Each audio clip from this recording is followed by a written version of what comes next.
Greetings from Snake Mountain Boat Works on Friday, July 8, 2022.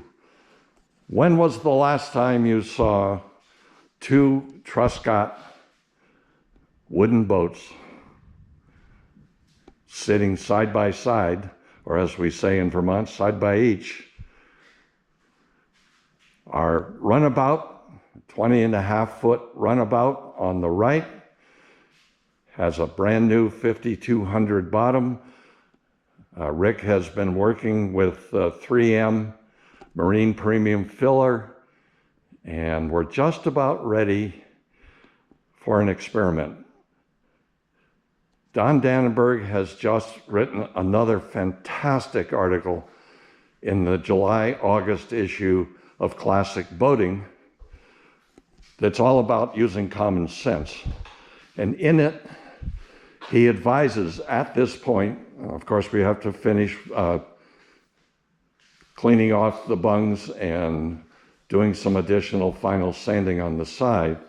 But Dannenberg's recommendation at this point is not to simply apply CPES to this dry hull. He recommends, and you can find the recommendation in this article, it's quite explicit and quite detailed. He said, next I get a garden hose and I soak the whole thing down and then lay on light, filmy, cheap drop cloths and leave it there for multiple days. If it dries out, I pull the plastic back and wet it down again, and that will close all seams and cause the wood to expand to the point where we want it to be in preparation for sealing, priming, and painting.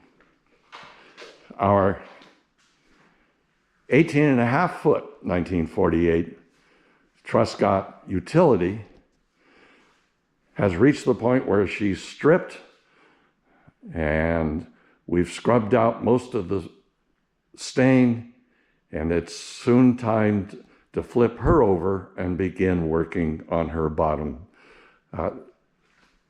As you can see, other than one frame back here that we will have to replace, her bilge, her frames, her hull side battens are all in really great shape.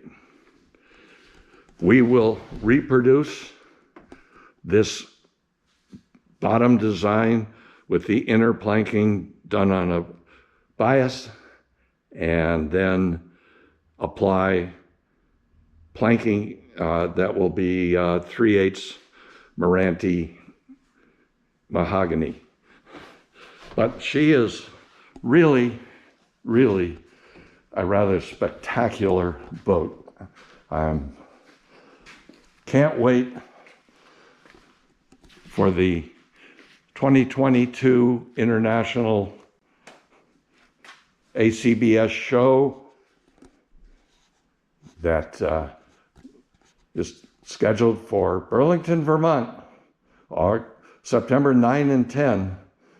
Please come. You'll see both these boats on the green riding their custom-built, identical Loadmaster trailers. So we'll keep working on her. It's about time to soak the runabout down. It'll be an interesting experiment, and then that will be followed by the same process once we get the utility flipped over. She's going to be a bit of a challenge. She is really beamy, but if you remember, we use 2 winches and our roller to keep complete control of her as we flip her over. So this is our update on our 2 1948 Truscotts. One a 20.5-foot deluxe runabout, and this one an 18.5-foot deluxe utility. Keep watching, because we'll keep sharing. Thank you so much. Bye-bye for now from Snake Mountain Boat Works.